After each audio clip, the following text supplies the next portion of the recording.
লঞ্চে ডুবে গেছে, মানুষগুলো মারা যায়। একটা মহিলা দুইটা বাচ্চা নিয়ে লঞ্চের ভিতরে ছিল। বড় সন্তানটাকে শাড়ির আঁচলের সঙ্গে বেঁধে ফেললেন, আর ছোট সন্তানটাকে বুকের সঙ্গে নিয়ে নদীতে ঝাঁপ দিয়ে পড়লেন।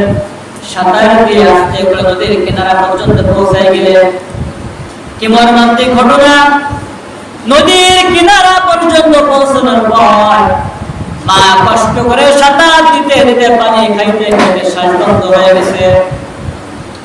কিনারা পর্যন্ত গিয়ে সন্তানটাকে কিনারায় রাখলেন, বড় সন্তানটা কিনারায় উঠলেন। এমন অবস্থায় মা দুনিয়া থেকে মৃত্যুবরণ করলেন।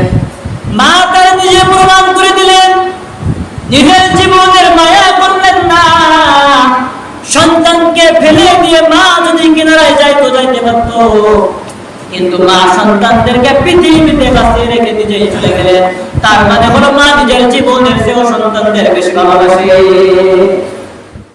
আল্লাহর নবী রাস্তা দিয়ে যাচ্ছেন, প্রতিমধ্যে লক্ষ্য করে দেখে একটা কবরের ভিতরে একজন যুবক ব্যক্তি আদান হচ্ছে, আগুনের ভিতরে জ্বলতেছে। আল্লাহ রাসূল গ্রামের ভিতরে মানুষদেরকে আহ্বান করলেন, এই কবরস্থানে কার কোন আত্মীয়-স্বজন আছে? এলাকার মানুষগুলো একে একে সবাই কবরস্থানের পাশে চলে গেল। কেউ এসে বলতে, রাসূলুল্লাহ, ইয়া হাবিবাল্লাহ, এই কবরে আমার চাচা শুয়ে আছে, ওই কবরে আমার বাবা আছে, ওই কবরে আমার মা আছে, ওই কবরে আমার ছেলে আছে, ওই কবরে ভাই আছে, ওই কবরে বোন আছে। একই একই কবরস্থানে সব কবরের ওয়ারিশ খুঁজে পাওয়া গেছে, কিন্তু যে কবরে আযাব হয় ওই কবরের কোনো ওয়ারিশ খুঁজে পাওয়া যায় নাই। সবাই চলে গেলেন। কিছুক্ষণ পর আল্লাহ রাসূল বলে, আমি লক্ষ্য করে দেখি দূরে একটা বৃদ্ধ মহিলা হাঁটতে পারে না, বুড়ো মানুষ হাতে লাঠি নিয়ে আস্তে আস্তে করে যখন আসতেছে, আমি লক্ষ্য করে দেখলাম মানুষটা আমার দিকে অগ্রসর হচ্ছে। আমি দাঁড়িয়ে থাকলাম। আমার পাশে যখন আসলো, আমাকে লক্ষ্য করে বলছে, রাসূলুল্লাহ, এই যে কবরটা দেখা যায়, এই কবরে আমার সন্তান, যাকে আমি 10 মাস 10টা দিন গর্ভে ধারণ করেছিলাম, কষ্টের পর কষ্ট সহ্য করেছি। যখন আমার প্রসাব ব্যথা শুরু হয়েছে, আমি প্রথম দিন যখন ব্যথা শুরু হয়েছে, আমার প্রথম সন্তান লজ্জাতে কারোর কাছে বলতে পারে নাই। দ্বিতীয় দিন যখন আবার ব্যথা শুরু হয়েছে, আমি শরম পেয়েছি, জিহ্বা কামড়ে সহ্য করেছি, কাউকে বলতে পারে নাই।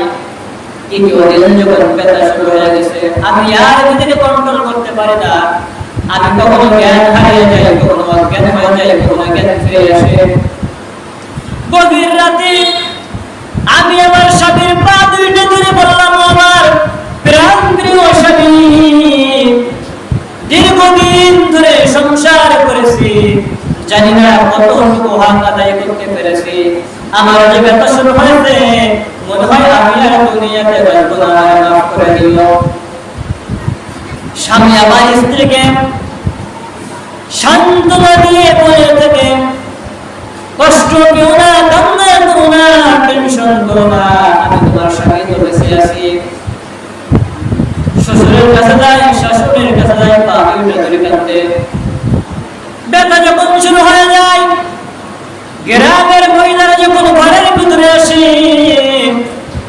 আমি মহিলাদেরকে লক্ষ্য করে বললাম, ও মা বোনেরা, সন্তানের মুখ দেখার জন্য প্রসব ব্যথা সহ্য করতে পারি না, 2 টাকার বিষ কিনে দাও, বিষ খেয়ে জীবন ফিরিয়ে দিয়ে আমি ব্যথা সহ্য করতে পারি না। একটা দা দাও, দা দিয়ে নিজের গলা নিজে কেটে আমি মৃত্যুবরণ করি, ব্যথা আমি সহ্য করতে পারি না।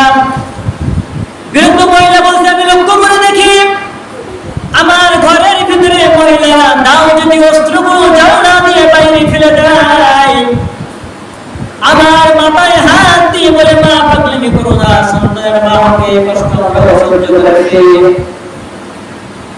হে রাসূলুল্লাহ, 2টা বছর আমি আমার কোলে পিঠে করে সন্তানকে মানুষ করেছি, দুঃখ হয়েছি, আত্মীয় স্বজন সবাইকে নিয়ে খেতে বসেছি। আমার এই সন্তান আমার কোলে